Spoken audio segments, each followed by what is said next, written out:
Since starting this channel, I've had a few requests about how I shoot B-roll and the settings I use to do so, especially with this, the Sony ZV-1. And in this video, I'll show you how I get results like this.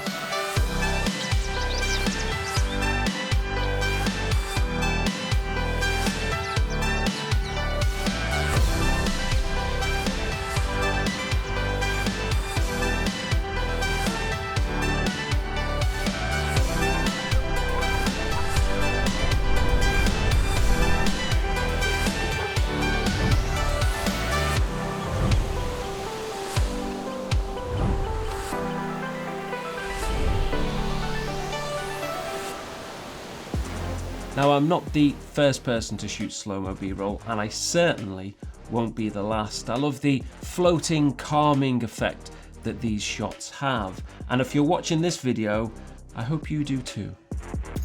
Now, slow-mo video has its time and place, and I'll make another video in the future about how and when I use certain types of B-roll in my broadcast work, but for now I want to look at the settings I use in the ZV-1 to get the results I want.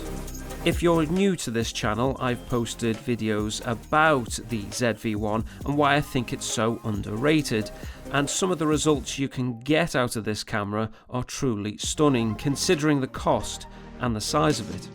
But the settings I use are quite simple and don't really take any time to master. Now, all the B-roll you've seen so far in this video was shot in a standard picture profile and also shot handheld. Now, I do use a gimbal a lot of the time, but there are occasions when it's just not practical. So here's the ZV-1 menu. To shoot slow-mo, you must use the XAVC HD file format. That's the way you can shoot either 50 or 100 frames a second. I shoot in PAL because I'm in the UK, but if you use NTSC, you can get 60 or 120 frames per second. Now, I like to shoot most of my B-roll in 100 FPS, so because I shoot in PAL, I intend on editing in a 25 frames per second timeline. If you do shoot in NTSC mode, you can carry out editing in 30 frames per second or 24, that's up to you. You just need to adjust your calculations. I also shoot in the highest quality possible, which is 100 megabits per second.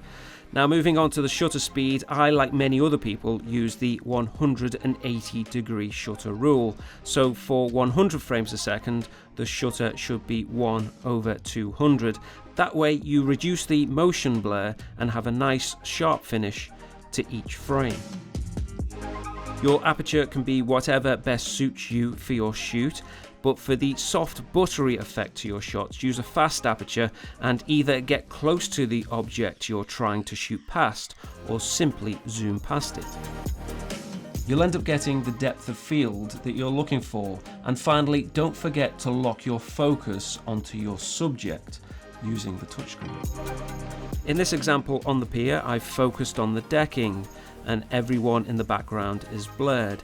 And you can see in full speed as I'm shooting it handheld, I'm just trying to get the right rhythm for the shot from right to left. On the final move from right to left, I knew I had the shot. So with that shot in the can, I'll now take that over into Adobe Premiere. We'll create a 25 frames per second timeline so we know what our output format will be. Then we'll interpret our footage to ensure the native frames per second will match our timeline. So in this case, that will be 25 frames a second. So if you right click, modify, and then interpret footage, then we will assume the frame rate to be 25 frames per second. Then hit OK. And as you will see, it says 25 frames a second. Again, if you're using NTSC mode, that can be either 24 or 30 frames per second. We'll now isolate the 5 seconds or so of footage that we're after and drag it onto our timeline. As you can see, it's still a little bit rough, but we'll clean that up. But first of all, we'll just take away the audio. We'll adjust the exposure to recover a little bit of the sky and maybe adjust the shadows and the highlights. But once we have the frames dialed in, you can see there's just a little camera shake there on the motion. We'll just use Warp Stabiliser just to take out that little bit of motion and make it smooth. Now, you may be someone who doesn't like using software and tools like Warp Stabiliser or Catalyst Browse to clean up camera shake, but I look at it like anything else in life. If I can find something that makes life easier and also nicer, then why not use it? So we'll go into Effects, we'll type in the search box Warp Stabiliser, then drag that onto our clip. Now, when I use this, I change the settings. I change the method from subspace warp to position, scale, rotation. This is just because warp can make the edge of the picture a little bit warpy. So we'll just play that through, and it looks good to me. If you want to, you can add some sound design to your clip. It just gives it that final touch. And here's some I created for the final Norfolk video. Now, as you can hear, it doesn't sound that much on its own, but when you add the music to it and mix it, I think you'd agree that sounds much better. I know this is only a whistle-stop tour of the settings and method by which I use the ZV-1 for B-roll, but I hope it gives you an idea of how simple the settings are and how easy it is to edit the footage. And if it gets you creating, then that is the most important thing. That's all for this video, so until next time, thank you for watching and take care.